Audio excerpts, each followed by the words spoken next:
Bienvenue dans cette 6e et avant-dernière vidéo de la préparation pour une PME pour faire face à une pandémie.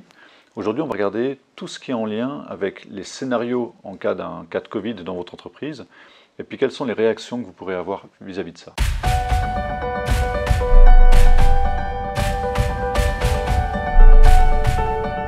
Charlie, est-ce que tu peux nous donner des exemples de scénarios qu'on pourrait avoir dans une entreprise?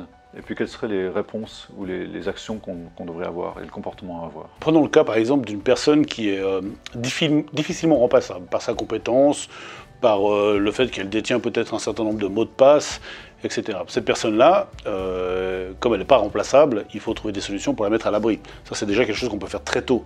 Je veux dire, si on a étudié ce scénario, on se dit voilà, cette personne est une personne clé, protégeons-la, d'accord? Et la manière de le protéger, ça peut être de le mettre directement au télétravail. Oui, de manière préventive. Préventive, exactement. Ça, c'est une possibilité. C'est le cas aussi avec toutes les personnes sensibles qu'on peut mettre en télétravail. Elles peuvent continuer à travailler, ça s'organise. C'est quelque chose qu'on peut anticiper et puis gérer à l'avance. Exactement. On peut aussi évidemment scinder les équipes, partager les équipes en deux en se disant bah voilà, faisons-les travailler dans des lieux différents de manière à ce qu'ils ne se mélangent pas.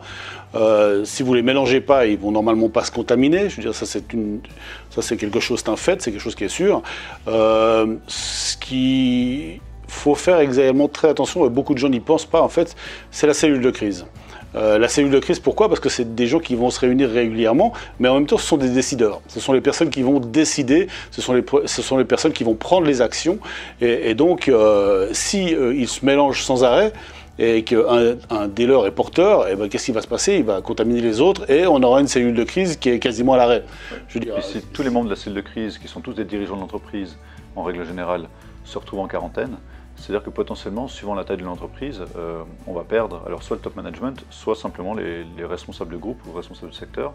Et on va se retrouver avec une entreprise sans dirigeant sur place. Exactement. Donc le but, c'est effectivement d'essayer de faire peut-être la séance de crise par vidéoconférence, par exemple. Ça, c'est un moyen à l'avance, donc de préparer à l'avance tout ça. Souvent, la séparation des dirigeants, les entreprises n'y pensent pas trop. Mais là, on parle de pandémie, mais on pourrait très bien parler d'un accident brutal. Par exemple, un conseil d'administration qui part tous en avion dans une ville et ils voyagent tous ensemble et l'avion crash, bah, tout le conseil d'administration de l'entreprise est perdu.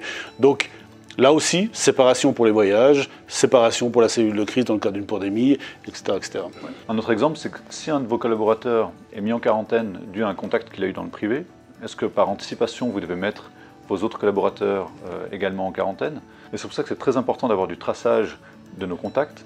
C'est que si tout d'un coup on sait qu'un collaborateur est venu travailler avant d'avoir été en contact avec une personne positive qui est la source de sa mise en quarantaine, il n'y a aucun impact sur les autres collaborateurs de votre entreprise.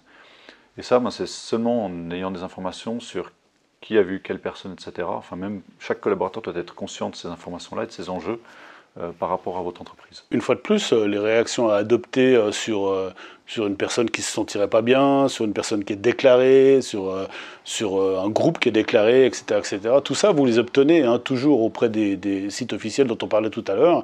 Par exemple... Encore une fois, c'est des informations qui peuvent évoluer dans le temps. Oui, et surtout ces informations qu'il faut communiquer. Mettez-les sur vos murs de communication dans vos entreprises pour que vos employés soient aussi au courant. Les questions vont venir presque toutes de vos employés. Donc si vous communiquez déjà, la plupart sont au courant, ils auront les bons gestes à la maison, ils auront les bons gestes de vous prévenir si ils ne se sentent pas bien, etc. etc. S'ils ne savent pas ce qu'il faut faire, la première chose qu'ils vont faire, c'est venir au travail pour venir poser la question. Ouais, c'est pas juste. Alors on va se retrouver avec toute l'entreprise. C'est un peu comme ceux, tu sais, qui prennent des fichiers à la maison sur lesquels ils ont des doutes, des fichiers informatiques, et qui viennent les mettre sur l'ordinateur du bureau. Et si l'antivirus il râle, ben, en fait, il y a un virus et ça se passe bien. Ça, on a vu des cas comme ça. Ouais. Ouais. Non, c'est vrai que, comme toute action de sécurité, que ce soit informatique, là on est dans le cas d'une pandémie par exemple, c'est une démarche commune. Chacun est responsable déjà de sa sécurité, mais en étant conscient qu'il a aussi un impact sur la sécurité des autres. L'idée, c'est de protéger l'entreprise.